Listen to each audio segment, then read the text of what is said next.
Primeiramente, bom dia a todos e todas, né? E é um prazer, mais uma vez, estar aqui com vocês para mais uma das nossas aulas de metodologia da pesquisa. Hoje vocês vão contar aí com o professor David Alexandre Mitchell.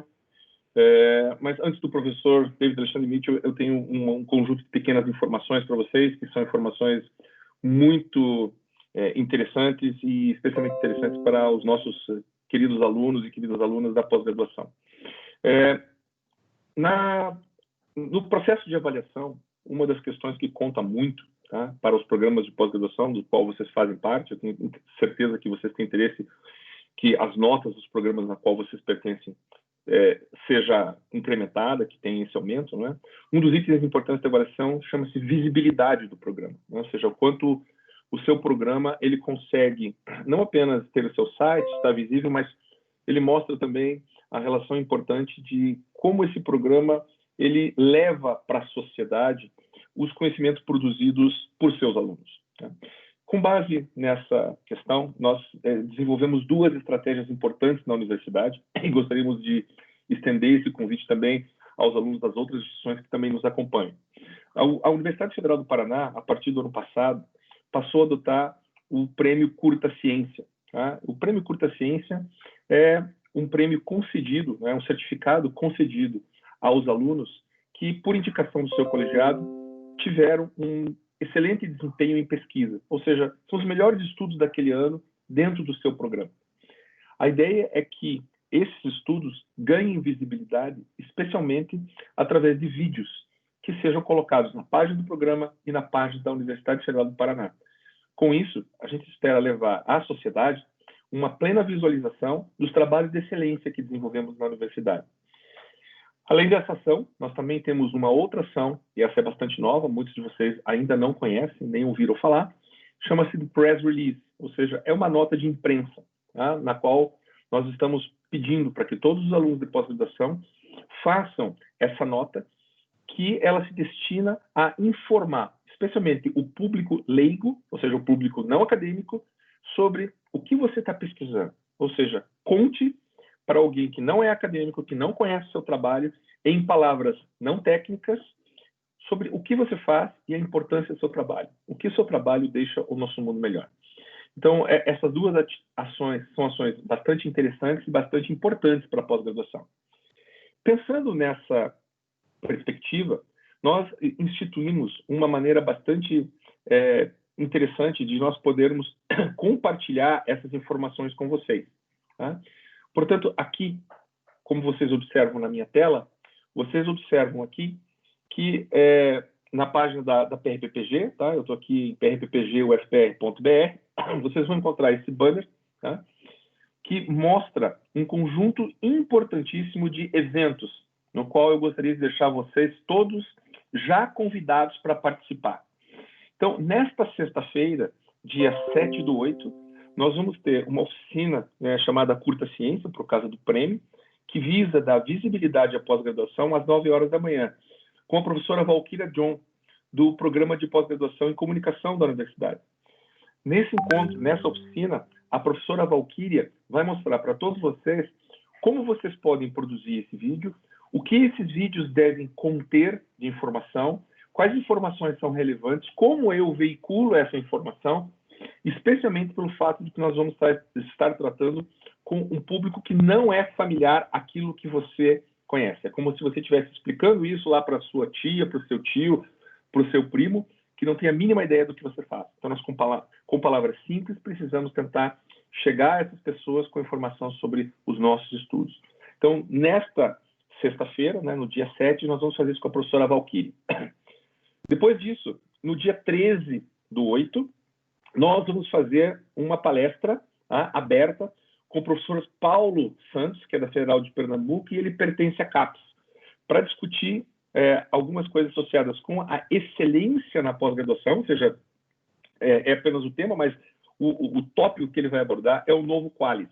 Então, você que tem perguntas para fazer sobre o novo Qualis que a CAPES está propondo, como vai ser essa abordagem, como os periódicos da sua área vão ser classificados, qual é a metodologia aplicada para isso, quais são os impactos para o seu programa, quais são os impactos para a pós-graduação, vai ser uma excelente oportunidade para você tirar todas as suas dúvidas, para você poder acompanhar tudo o que está acontecendo lá, tá? Depois, nós temos uma outra data de interesse de vocês. Essa do dia 17 não é interesse de vocês, mas no dia 28 é uma data de interesse.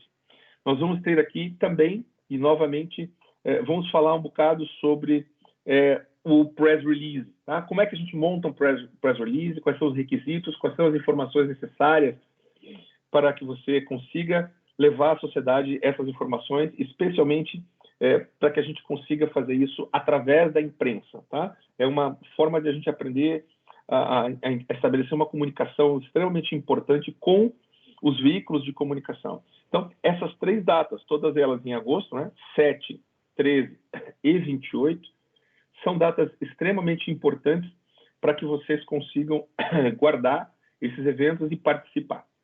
A participação nesses eventos, tá? Para todos os nossos alunos, ela vai acontecer de uma maneira um pouquinho diferente do que das transversais. Tá? Na verdade, essa atividade não tem uma conexão dentro da disciplina transversal, ela não vai acontecer por esse canal, você não precisa logar. Nós pedimos para que vocês, ao visitarem a página da PRPPG, se vocês quiserem, né? Mas se vocês quiserem acessar isso, e aí vocês vão poder fazer perguntas, nós criamos uma página do YouTube, tá? Na qual vocês, ao digitarem dentro do YouTube, tá? CPGSS, que é Coordenação de Pós-Graduação Estrito Sensu, o FPR, ele vai te trazer para essa página aqui. Nessa página, a partir das 9 horas, nós vamos estar colocando essas apresentações e vocês já que são familiares aí com todas as questões do YouTube, vocês vão poder fazer as suas perguntas, fazer os seus esclarecimentos, fazer todo um conjunto de ações de interação com as pessoas que estão apresentando, tá? E elas vão responder as perguntas de vocês numa possibilidade de debate, o que vai ser algo muito interessante para a gente poder tanto aprender com essas questões, como também tirar as nossas dúvidas em temas de extremo interesse. Né? O Qualis, por exemplo, é um tema de muita riqueza na pós-graduação, porque é onde você nitidamente vai precisar saber onde você vai publicar, você vai poder ver a qualificação dos periódicos e assim por diante. Então fica o convite para vocês todos. Eu lembro que essas atividades aqui, tá? E mesmo a própria questão do Qualis, elas estão abertas a todos os alunos. Tá? Algumas universidades, que não a UFPR, não utilizam a questão do prêmio Curta Ciência. Tá? Mas se vocês quiserem participar, vocês também serão bem-vindos e já estão convidados para que vocês observem o que vai acontecer ali dentro. Tá? Mas essa atividade, no dia 7, ela é mais voltada à universidade, por conta dessa questão do prêmio que nós temos aqui, e, da mesma maneira, a oficina de press release do dia 28 aos alunos da universidade. Então, se vocês continuarem monitorando lá a nossa página da PRPPG, tá? E vocês vão conseguir encontrar aí um conjunto de atividades, e algumas delas eu tenho certeza que vão ser bastante interessantes para vocês. E, para finalizar, eu queria também, hoje, deixar o convite para vocês para a aula do período da tarde. No período da tarde, nós vamos ter a aula com o professor Paulo Justiniano, e hoje, na aula de estatística à tarde, nós vamos ter uma sumidade na estatística. É uma pessoa que tem recebido assim, uma crítica positiva muito grande. É um professor sênior da área de estatística, chamado Peter Gill. Ele é um professor inglês, é um professor britânico, e tem aí sido motivo de inspiração para muitas pessoas dentro da questão da estatística.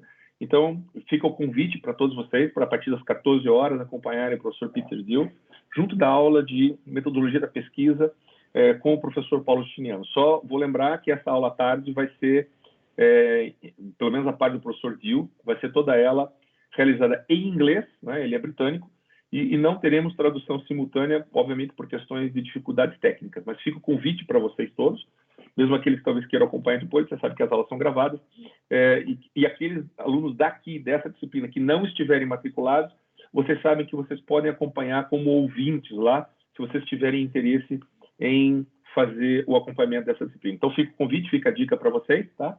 E eu vou agradecer a gentileza do espaço aqui de todos vocês para fazer essas comunicações, esses anúncios.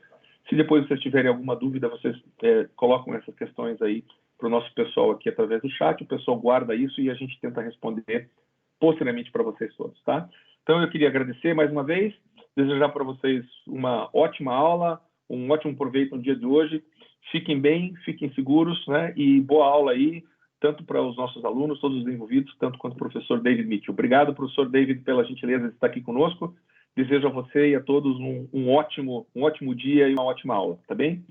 Obrigado a todos, até a próxima. Supondo que está comigo agora. Então, hoje à tarde vai ter aula com o professor britânico. Hoje de manhã é aula com o professor australiano. Então, minha aula hoje é sobre projetos de pesquisa. Eu acho que todo mundo está vendo que eu tenho um pouquinho de sotaque. Então, eu tentei compensar por isso escrevendo muito nos slides. Então, se não dá para entender bem o sotaque, eu acho que pelo menos vocês vão conseguir entender minha mensagem lendo os slides. A primeira coisa é o que é um projeto.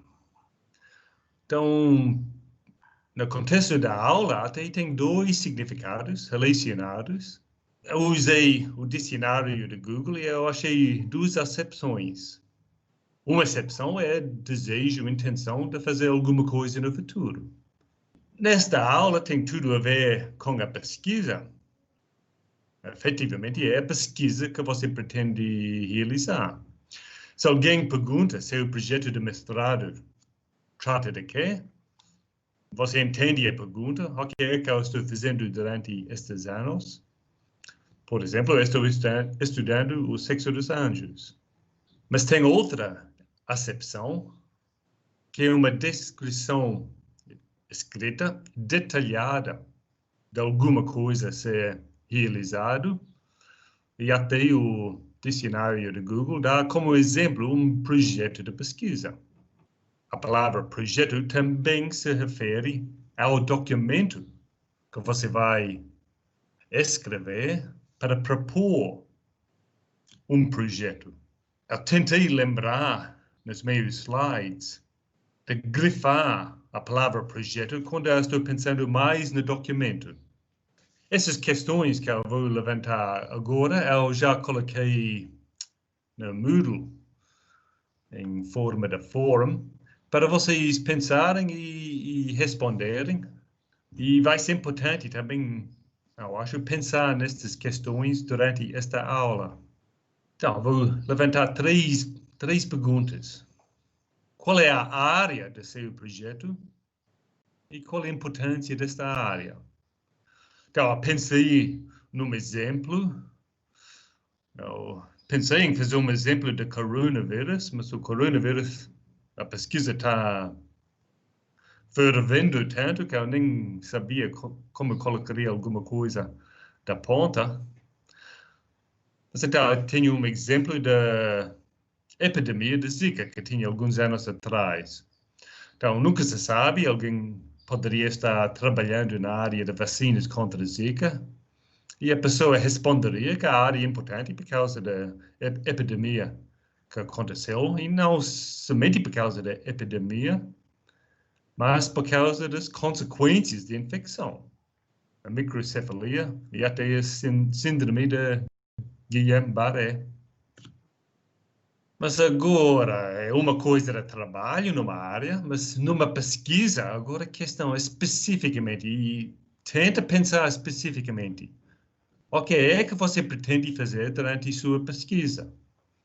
Então, no exemplo que eu pensei, poderia ser que a pessoa está pretendendo produzir uma vacina, mas mais especificamente, elas poderiam dizer que elas vão pegar certo vírus e uma proteína do vírus de Zika e, vamos dizer, junta elas para fazer um vírus que não tem efeitos colaterais, que faz infecção, mas não tem efeitos colaterais, mas ela vai trazer uma proteína de Zika vírus que vai causar imunização. Então, quando respondendo esta pergunta, tenta ser tão específico quanto possível. Respondendo à pergunta sobre o que você pretende fazer, tenta pensar bem especificamente, não de maneira geral. Mas agora vamos dizer uma questão bem crucial.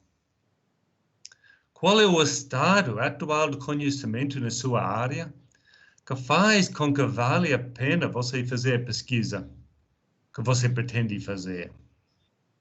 Então, eu inventei um argumento para esse exemplo. Então, na época, teria sido que até já tinha pesquisa na área de vacinas contra o Zika vírus. Raramente alguém vai trabalhar numa área que vai ser a primeira pessoa fazendo qualquer coisa na área. Normalmente já tem trabalho na área. Então, o argumento pode ser, talvez, que até alguém já estudou esse tipo de vacina usando chikungunya para imunizar contra chikungunya e que deu bons resultados. E seria uma ideia boa, talvez, para conseguir uma vacina contra Zika, dado que as vacinas atuais não funcionam bem. E, importantemente, se a pessoa consegue dizer, então ninguém tentou já essa combinação para fazer uma vacina contra Zika, então você começa a fazer um argumento da necessidade da sua pesquisa. E eu diria, nenhuma dessas afirmações sozinhas faz um argumento muito forte. Mas quando você junta elas, o potencial já mostrado para outro sistema e o fato que ninguém fez, você começa a fazer uma justificativa mais forte. Então, durante a aula e também nos fóruns da aula no Moodle, seria interessante pensar e responder nessas perguntas. E até, durante seu mestrado ou doutorado inteiro, ficar com essas perguntas, especialmente a terceira. A aula hoje vai ter 4 sessões. Primeiro, eu vou ficar até justificando por que é necessário ter uma aula sobre projetos. E até eu vou voltar bem para o início, a questão da escolha do projeto. E junto com o projeto, claro, o orientador. Alguns de vocês eu já vi responderem as perguntas que eu coloquei no fórum. Depois eu vou falar, depois é uma coisa de selecionar um assunto, mas você tem que chegar numa questão de pesquisa, aquela questão específica que você vai pesquisar, que foi a segunda pergunta que eu levantei antes. E no final eu vou dizer alguma coisa sobre a redação do projeto de pesquisa. Basicamente eu vou destacar coisas que comumente são mal feitas. Por que nós precisamos desta aula? Então, vocês vão precisar escrever projetos na carreira? Então, quem entrou no mestrado, no doutorado, tipicamente tem que escrever um projeto antes de entrar, às vezes, ou logo depois de entrada. Escrever um projeto e submeter ao programa. Mas agora pensa que você terminou o doutorado. Nunca se sabe, logo você vai querer competir para uma bolsa de pós-doutorado e para isso vai ter que escrever um projeto. Nunca se sabe, você está pretendendo uma carreira acadêmica e hoje em dia é bem comum nos concursos.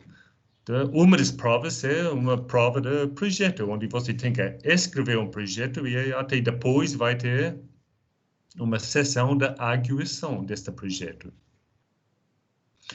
E claro, quem vai para uma carreira acadêmica e de pesquisa vai ficar escrevendo projetos toda hora. Então, se você não conseguir escrever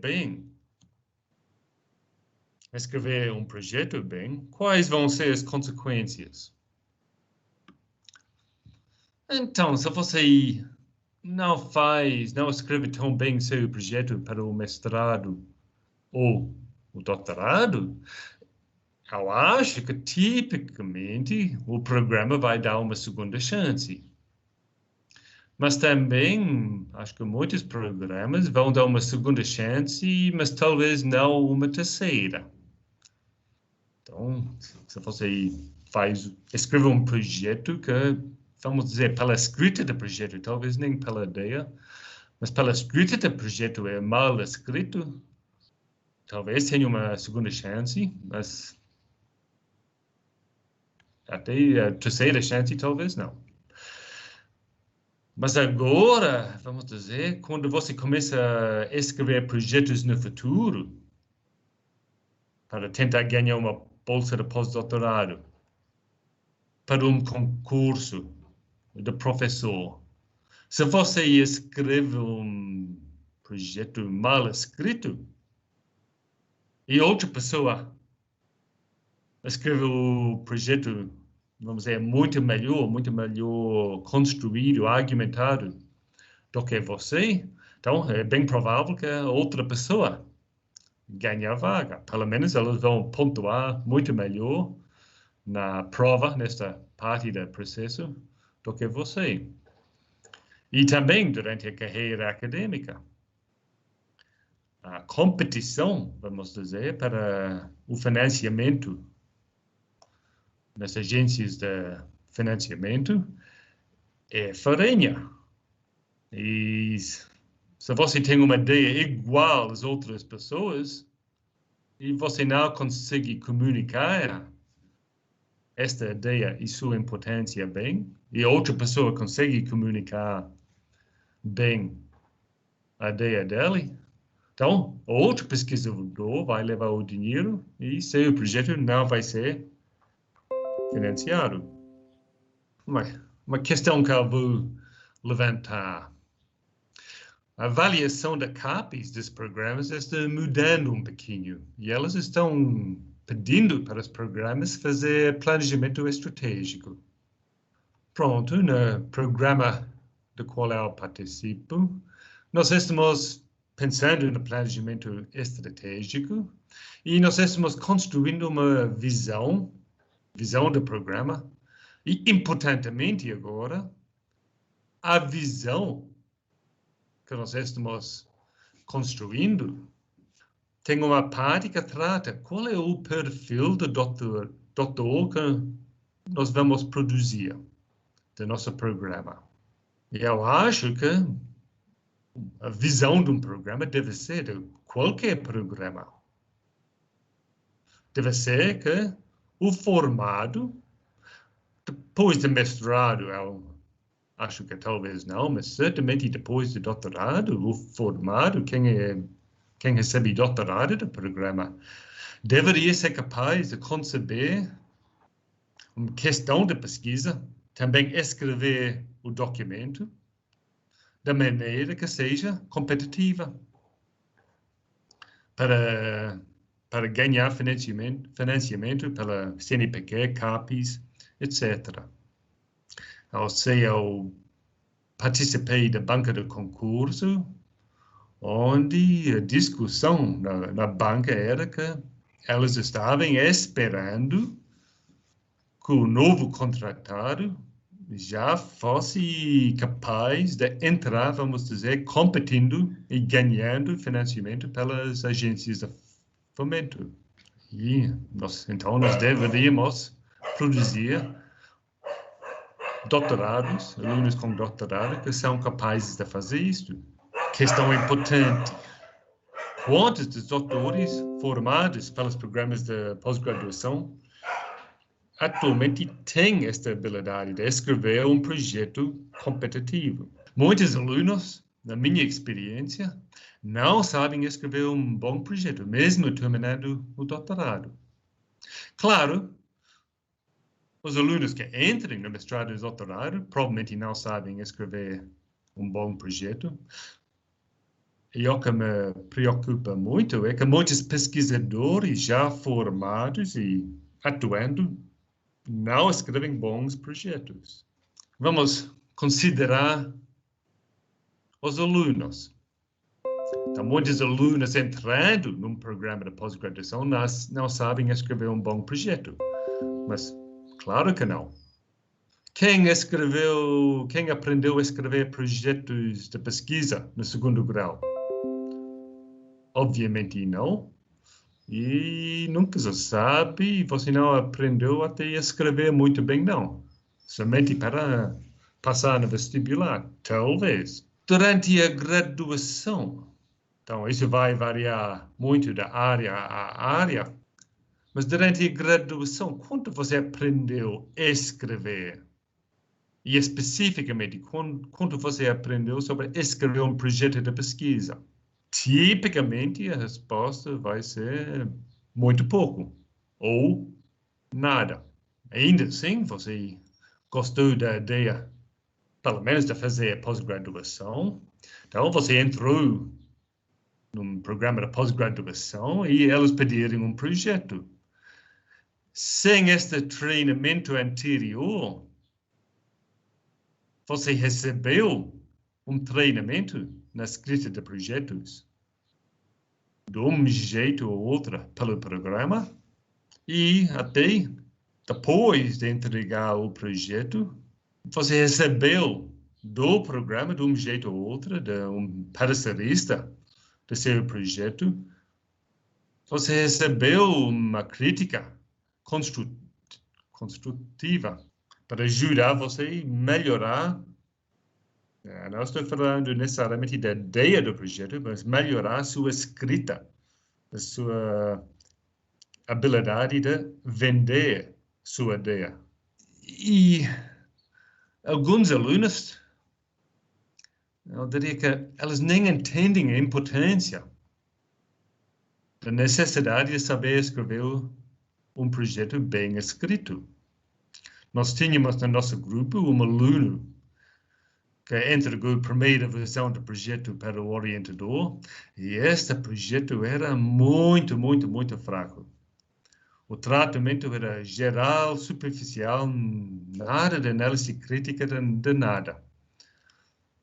Então, o orientador criticou este projeto e ele falou, mas eu fiz o TCC, e quando eu fiz o TCC, o orientador disse, não. Num projeto você escreve de maneira geral. Você pode dar mais informações na arguição depois de sua apresentação oral. Então, a questão é, como é que eu vou culpar o aluno? Neste caso, o aluno não tem experiência. O aluno não faz ideia da dificuldade lá no futuro de ganhar financiamento. Lá, vamos dizer, disputando dinheiro pelas agências de fomento, a disputa é farinha. Dependendo da chamada, 5%, 10%, dificilmente 20% dos projetos vão ser financiados. Então, é uma disputa bem difícil. Mas se o aluno não tem experiência, claro que vai acreditar na palavra do orientador. Nesse caso, da TCC. Então, o orientador da TCC simplesmente não pode dizer coisas assim. Já na graduação, na iniciação científica, na TCC, nós já deveríamos estar desenvolvendo, vamos dizer, o olho crítico e a habilidade de escrever projetos. Também, na minha experiência, muitos alunos depois do doutorado, e até pesquisadores não sabem escrever bons projetos. E como eu sei isto, porque eu estou convidado frequentemente pela CNPq e até outras agências de financiamento para dar pareceres sobre projetos de pesquisa. Eu não contei exatamente, mas deve estar chegando em algumas centenas de projetos. E eu diria que poucas delas apresentem uma ideia boa, e mesmo muitas delas que até têm uma ideia boa, muitas delas não fazem isso de maneira bem argumentada, enxergando que tem um problema aqui.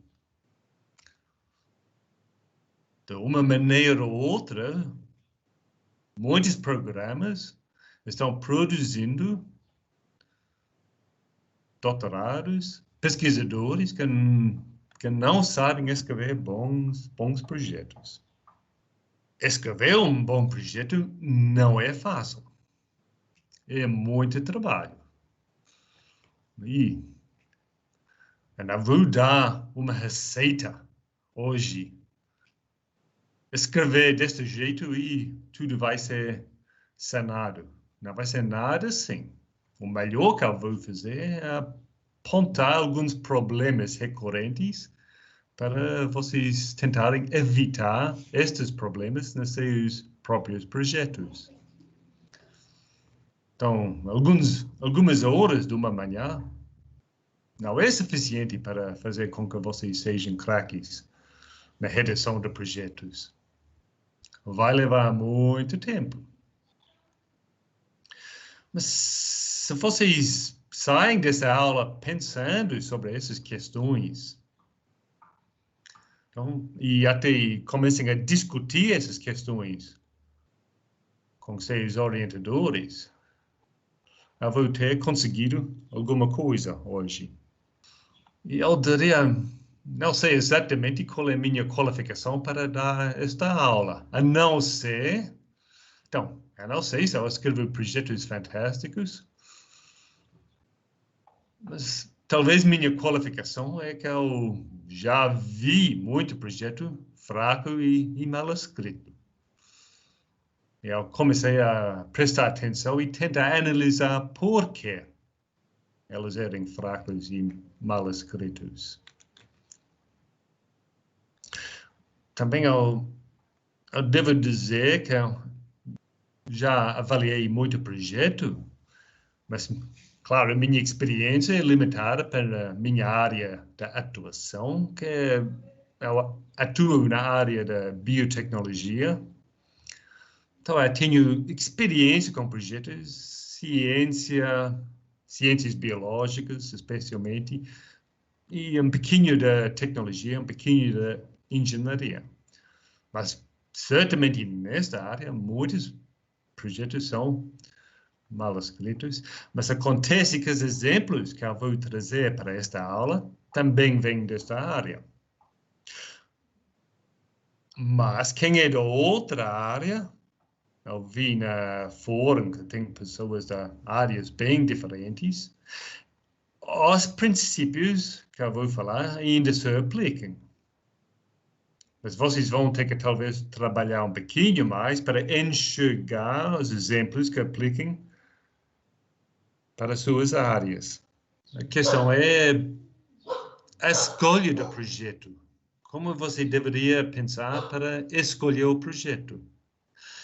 Eu já coloquei algumas perguntas sobre isso no chat, e algumas pessoas, nos fóruns, nas atividades da aula, e algumas pessoas já responderem. Mas, vamos dizer, importantemente, em tudo isto de escolher o projeto, você tem que saber por quê. Por que você está fazendo pós-graduação? Se você não sabe isso, vai ser difícil escolher um projeto adequado para você. Então, você tem que selecionar não até para certo projeto, ela vai ser em certa área, vai ser certo assunto naquela área. E, claro, você vai ter que achar um orientador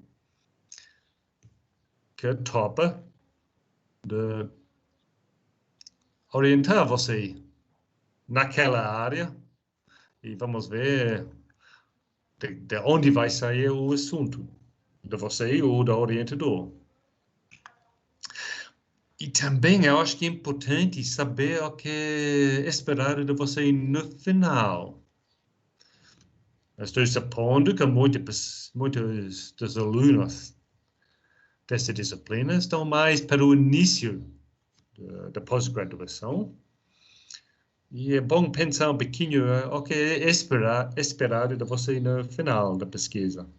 Então, essas perguntas até eu já coloquei no fórum. O que é que você quer de sua pós-graduação e projeto? Por que você está fazendo a pós-graduação? É para seguir uma carreira, certa carreira no futuro? Mas até pode ser por outra razão.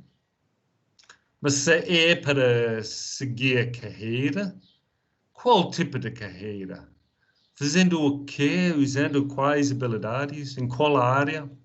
E, claro, a próxima pergunta, se você consegue responder isto, então, como é que a pós-graduação vai te ajudar nesta futura carreira? Seria interessante aprender alguma coisa numa área específica para a carreira que você está pretendendo seguir. Tem certas habilidades na sua área de atuação que você quer sair da pós-graduação sendo bem treinado com essas técnicas, certa área de conhecimento da aplicação. Também tem que pensar as características que você quer num orientador. Tem algumas respostas interessantes já na fórum.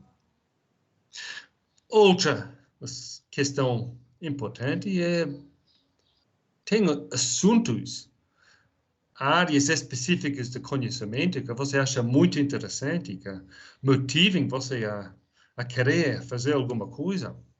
Todas essas perguntas são importantes para guiar a escolha, e uma boa escolha, do orientador e da área do seu projeto.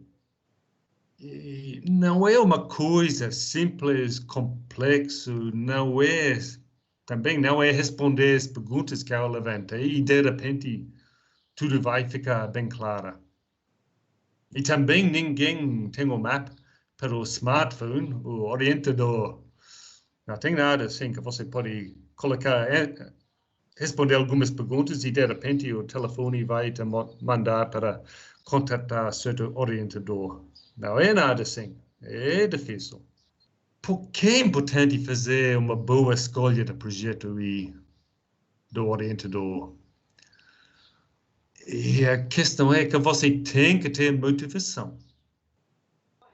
Você vai trabalhar uns 2 anos no mestrado, 4 anos no doutorado, e a questão é, durante esse tempo, é bem provável que as coisas comecem a ficar chatas, difíceis.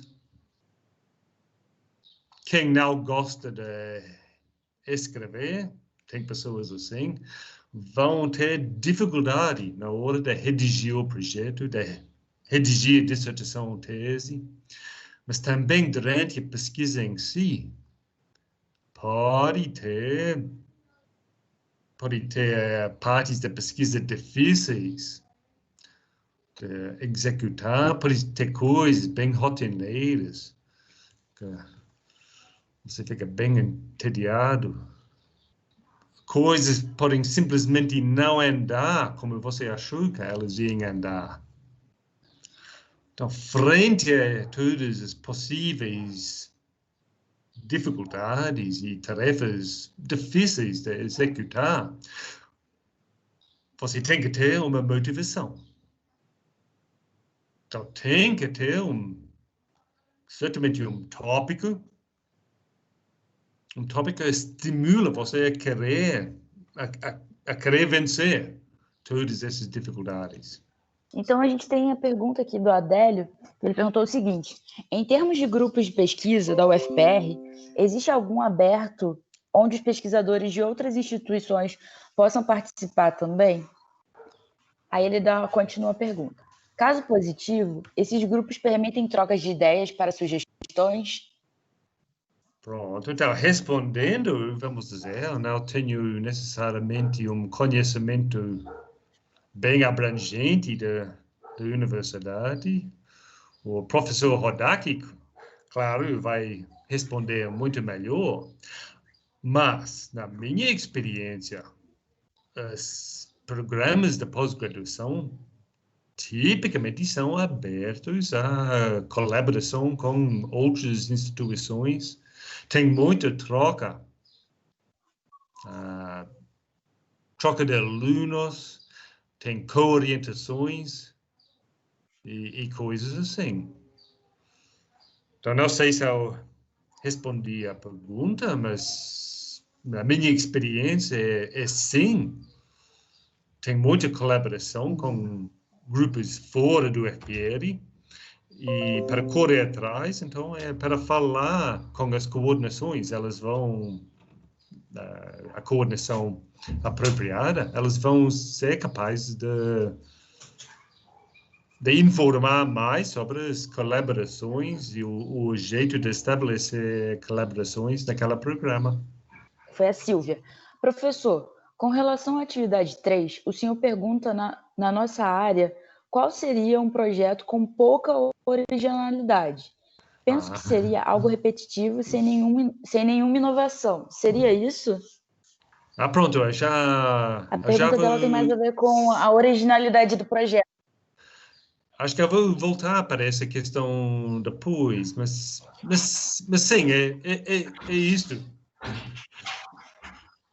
O Ricardo perguntou: qual a diferença de um projeto acadêmico e um projeto profissional?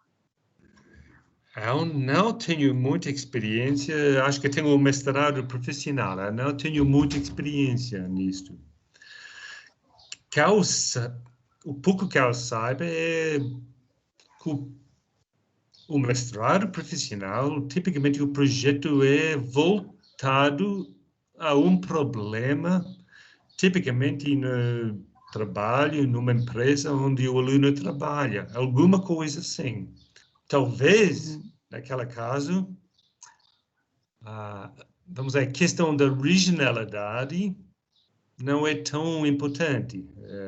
Acho que tem mais a ver com a aplicação para a situação do aluno, tipicamente numa empresa. Mas eu não consigo dar uma resposta melhor porque eu não sei suficiente sobre os mestrados profissionais.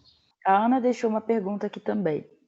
Ela perguntou o seguinte: de acordo com a sua experiência, qual seria a questão mais crítica em relação à escrita dos projetos? Pouca leitura, inexperiência? Sim. Ambas, mas por causa disto, eu acho que alguns alunos estão fazendo essa disciplina, procurando conseguir um pouquinho mais de experiência, um pouquinho mais, uma visão diferente. Só eu vou levantar a questão que talvez não seja possível achar ser o mundo ideal, de ter o orientador perfeito que você quer e de conseguir um projeto exatamente no assunto que você quer. Às vezes, e não é incomum, o aluno chega para os potenciais orientadores com assuntos bem específicos. Eu tenho essa ideia, eu quero desenvolver isso na minha pesquisa. Eu posso dizer, certamente na ciência e tecnologia, pode ser um pouquinho difícil achar um orientador que vai deixar você desenvolver sua ideia. Em outras áreas, provavelmente seja mais normal. Mas em algumas áreas, você pode precisar de sorte para ter alguém que topa orientar você no assunto que você gosta. Orientadores, às vezes, são abertos às suas sugestões, mas, pelo menos nas áreas que é o trabalho, vai ser mais comum que elas não são muito abertas e que elas vão dar algumas opções. Elas podem falar de várias possibilidades, mas possibilidades alinhadas com os projetos de pesquisa que o orientador está desenvolvendo. De vez em quando, o orientador talvez ofereça um projeto bem específico. Se você quer trabalhar comigo, vai ser isto. E se você não gosta daquela ideia, então você não vai trabalhar com aquele orientador, vai ter que achar outra. Então, tem todas essas possibilidades. Então, o ponto é que provavelmente selecionando um projeto, um orientador, que vai ser uma solução de compromisso, não? Acha um balanço entre o orientador e projeto. Olhando no fórum, parece que algumas pessoas são bem felizes com a combinação que elas conseguirem. Um orientador que tem as qualidades que elas querem e elas gostam muito do projeto. Mas não é sempre o caso para todo mundo. E também, escolhendo um projeto, você tem que saber o que é esperado de você no final. Uma pesquisa de mestrado ou doutorado significa alguma coisa. Tem que chegar aonde? Mas talvez vamos ser mais prática. Vamos perguntar isso de outra maneira. Qual pesquisa? Em qual área qual assunto vai produzir uma dissertação ou tese que merece aprovação? E essa questão é importante, e agora, a minha própria experiência, quando eu era aluno, a resposta dessa questão não é tão clara. E essa questão é importante, porque se você não faz ideia, vamos dizer, do nível que vai ser exigido de você, você pode começar a cobrar mais de si e criar muita angústia, e até angústia desnecessária. E, por outro lado, se você não pensa bem, se você não mira, vamos dizer, suficientemente alta, você poderia produzir uma dissertação ou tese que é muito mais fraco do que você seria capaz. Então, tenho os dois extremos. Às vezes, alunos cobrem demais de si, às vezes até cobrem de menos de si. Até um ponto, todo mundo que entra na pós-graduação tem a ideia na cabeça que a pesquisa tem que fazer uma contribuição original. Então, a primeira coisa é que, ok, é uma contribuição original. A resposta disso pode variar muito para áreas diferentes. Até eu pedi na fórum algumas pessoas para os alunos pensar sobre esse assunto e até identificar projetos que não fariam uma contribuição original. Pronto, nós entramos na pós-graduação tipicamente sabendo que precisa fazer alguma coisa original, especialmente para o doutorado. Mas será que nós temos claro na cabeça a ideia de o que é uma contribuição suficientemente boa? Eu acho que eu não tinha isso claro na cabeça quando eu comecei o doutorado. Então, provavelmente, muito aluno nessa disciplina não tem essa ideia tão clara. E o problema é que, às vezes, sabendo que a contribuição tem que ser original, o aluno cria uma expectativa, eu tinha que fazer alguma coisa muito boa, uma grande contribuição à ciência. Eu estou meio exagerando aqui, mas às vezes o aluno exagera mesmo. Ok, eu tenho que produzir alguma coisa altamente inovadora. Como eu vou falar, não é bem assim. Mas também alguns alunos têm na cabeça a ideia: se eu faço a mesma coisa que as pessoas já fizeram, mas eu mudo alguma coisa, na combinação alguma coisa diferente, isto vai ser suficiente. E também talvez não seja bem assim. Eu acho que se alguém tem dúvidas, se alguém está pensando, talvez eu esteja cobrando demais de mim, estou sofrendo de muito estresse e angústia. Talvez eu esteja esperando, ou estou vendo no futuro, na defesa, uma exigência tão forte, tão alta, que eu estou ficando meio doente pensando sobre isso. E também tem a questão, talvez eu não esteja me cobrando nada. O que seria esta de menos e de mais? Vocês têm que discutir isso com os orientadores para conseguir mirar bem, saber mirar bem para não cobrar de mais ou de menos. Então, esse é o exemplo que eu coloquei lá no fórum. Certamente na área que eu trabalho, biotecnologia, é comum ver projetos e até alguns manuscritos mandados para publicação, onde o único argumento que a pessoa traz é que isso é a primeira vez que alguém usou certa combinação das coisas.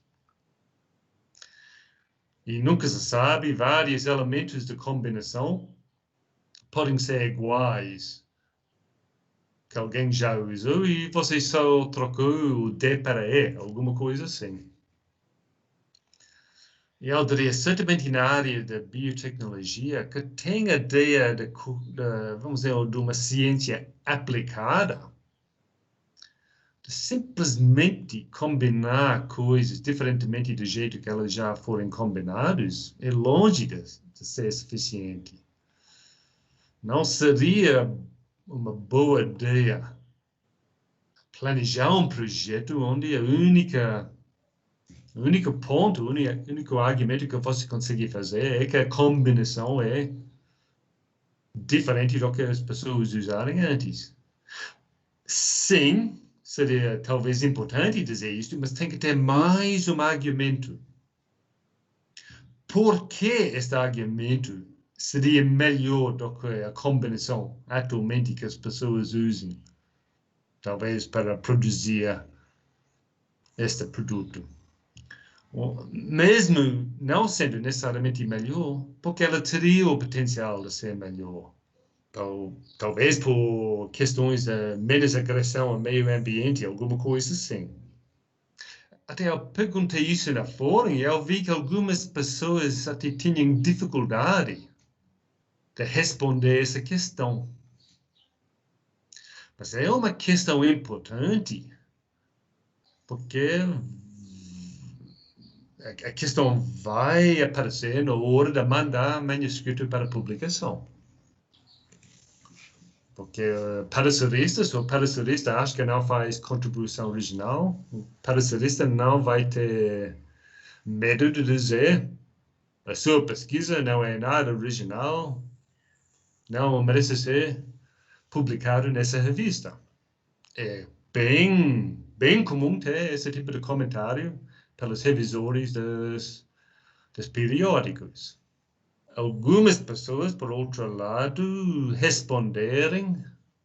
Alguém falou de uma área já saturada. Se a área já tem muito trabalho, muito trabalho, você realmente tem que achar um aspecto que destaca, se você está trabalhando na mesma área, que destaca você de todo aquele trabalho atual que existe na área. Eu diria, na área da biotecnologia, tem tópicos que eu falaria que são mais ou menos saturados, tem centenas, se não milhares de artigos, mas isso não quer dizer que você não consiga achar uma brecha para fazer alguma contribuição, mas tem que pensar bem sobre o assunto.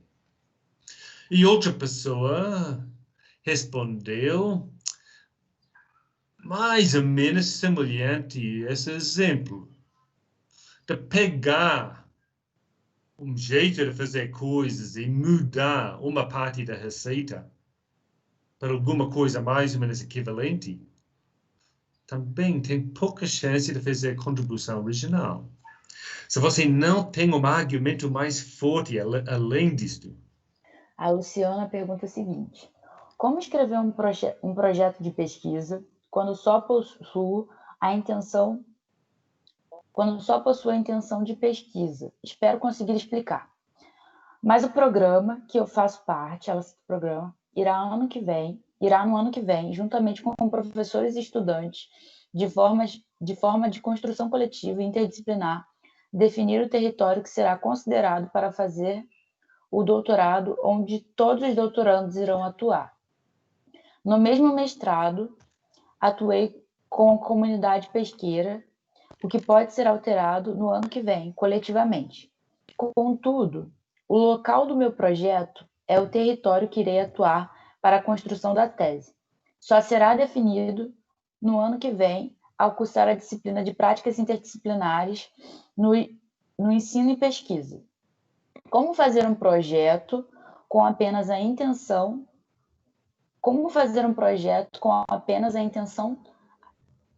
apenas temática? Por exemplo, cultura alimentar ou produtos alimentares tradicionais em comunidades tradicionais. Pronto, eu entendo, vamos dizer, todo esse contexto. A minha resposta é que vai ser muito difícil, porque parece que tem que entregar um documento, mas que depois de entregar o documento, o projeto, que vamos dizer que as decisões vão ser feitas, acho que é pelo programa ou alguma coisa assim, que vai impactar este projeto. Mas como é que o aluno pode prever o que vai acontecer? Então, depende um pouquinho, às vezes, dependendo do programa, programas diferentes cobrem documentos diferentes. Em alguns casos, pelo menos no mestrado, que eu conheço, o projeto, na verdade, é nada mais do que uma temática do projeto. Nesse caso, eu acho que não seria muito difícil a pessoa simplesmente descrever: eu vou trabalhar nesta área, e até vai alertar que as decisões vão ser feitas no futuro com essa reunião interdisciplinar, se eu entendi bem. Mas, tipicamente, para um doutorado, aquelas que eu conheço, agora, os programas que eu atuo, é para o documento ser bem específico e mapear bem as intenções, pelo menos, para o período de doutorado. Neste caso, seria quase impossível escrever um documento apropriado. Mas, claro, então, esta aluna tem que discutir com o orientador e com o programa para ver qual é a exigência no documento. O que é que elas estão esperando? Porque essas decisões o projeto dela depende de decisões futuras que ela não tem como prever. Ela simplesmente não tem como prever. O Emanuel falou o seguinte: a questão menos ou demais gira em torno do tempo para a pesquisa, né? Por isso é tão importante o piloto antes do projeto escrito para não, entre aspas, viajar demais e fazer algo, entre aspas, simples. Além de ter um plano B na manga, pois geralmente a chance das coisas não saírem como a gente planeja é grande. Acho que é meio perdia para mim. A pergunta dele é sobre esse tempo da pesquisa. Sim, mas não sei, meio perdia para mim a parte. Mas a ideia do plano B, até não pensei muito. Acho que eu não coloquei slides sobre isso nesta aula, mas é uma questão até bem importante. Sempre é uma boa ideia. Às vezes, nem aparece no documento que você vai escrever. Às vezes. Mas é bom ter um plano B, especialmente quando mais arriscado por uma razão ou outra. A pesquisa que tem uma chance que não funcione. É bom ter um plano B, vamos dizer, talvez menos original, não tão significativo, mas que você tem quase certeza que funcione mesmo. E a primeira parte da pergunta, não sei se eu peguei bem. Pode repetir? Ele pergunta sobre... Ele pergunta, na verdade, né, que a questão de menos ou demais, né, tipo, de um projeto, né, no sentido que você estava falando de ser muito simples ou muito elaborado, enfim, da precisão, sim, ela gira em torno do tempo da pesquisa. Essa é a pergunta, né? Mas eu não sei necessariamente no tempo disponível para a pesquisa. Não, mas ainda assim, sabendo o tempo disponível, o aluno que não é experiente consegue criar expectativas além do que ele seria possível de cumprir. Especialmente quem começa a ficar empolgado com um assunto. Eu posso relatar uma situação que eu tinha muitos anos atrás. Nós pedimos para uma aluna de doutorado de pegar um cartaz, aquela cartaz de congresso, e ia fazendo um brainstorming sobre todas as direções que a pesquisa dela poderia levar. E ela encheu o cartaz com letra pequena, escreveu um monte. E nós fomos para um cantinho e falamos, pronto, é essa parte que você vai conseguir fazer durante o doutorado. Se a aluna fosse deixada sozinha, pensando que ela ia ser capaz de cumprir toda aquela cartaz, ela teria meio enlouquecida pela pressão que ela teria colocado em si. Vamos dizer, nós como orientadores, com um pouquinho mais da experiência, da velocidade das coisas, da dificuldade das coisas, nós conseguimos mostrar para ela o que seria uma quantidade de trabalho e uma contribuição suficiente para um doutorado. Acho que não importa o tempo, o aluno consegue, sei lá, qual é a palavra, colocar chifres na cabeça do cavalo,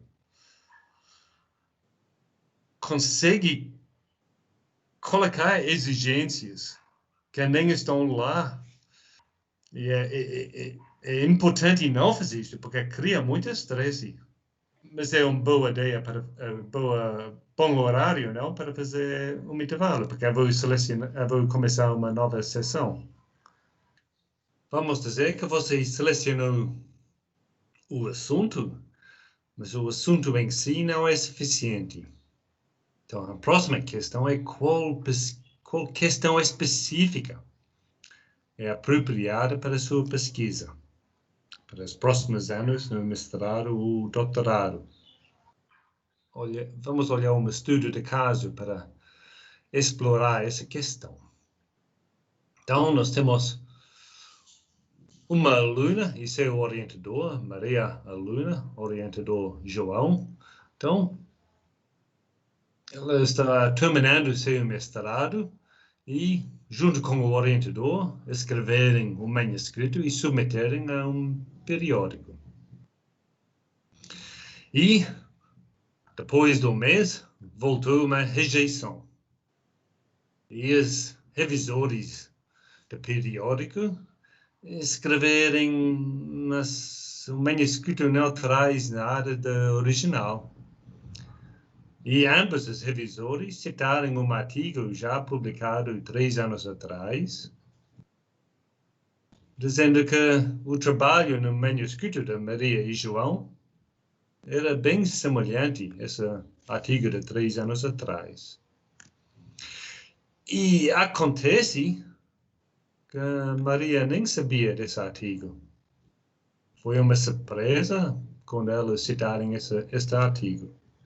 E vamos supor que realmente os revisores têm razão. Que realmente o artigo da aluna é tão semelhante ao artigo melhor que não faz nenhum avanço na área. E só repare, 3 anos atrás, se ela está fazendo mestrado, então já estava publicado quando ela começou seu mestrado. Então a questão é de pensar. A situação é meio ruim, mas é culpa de quem? Vamos culpar a Maria, a aluna? Vamos culpar João, o orientador? Vamos culpar meia? Pronto, então vou pensar um pouquinho, todo mundo deve pensar um pouquinho. E rezar que isso não acontece com você. Pronto. Eu vou colocar algumas considerações. A primeira é, quando você decide numa questão de pesquisa, você tem que fazer isso com base num bom conhecimento da área em que você vai trabalhar. Na maioria das áreas de pesquisa, você vai ter que conhecer literatura relevante. Primeiro ponto, para formular uma boa questão de pesquisa, precisa conhecer a literatura. Segundo ponto, acho que tanto a aluna quanto o orientador deveriam, no início da pesquisa, assegurar que a questão é bem pensada no contexto da literatura. Então, vou colocar uma obrigação nos ombros de ambas delas. Só que eu diria, provavelmente a Maria, a aluna, tenha muita menos experiência em saber, até mais do que buscar na literatura, vascular a literatura para realmente saber o que existe. Claro, em áreas diferentes, eu escrevo artigos aqui, eu escrevo literatura, mas em outras áreas, as fontes de conhecimento e o jeito de publicar ou divulgá-los podem ser diferentes. Na sua área, você tem que ir para a matéria apropriada para a sua área.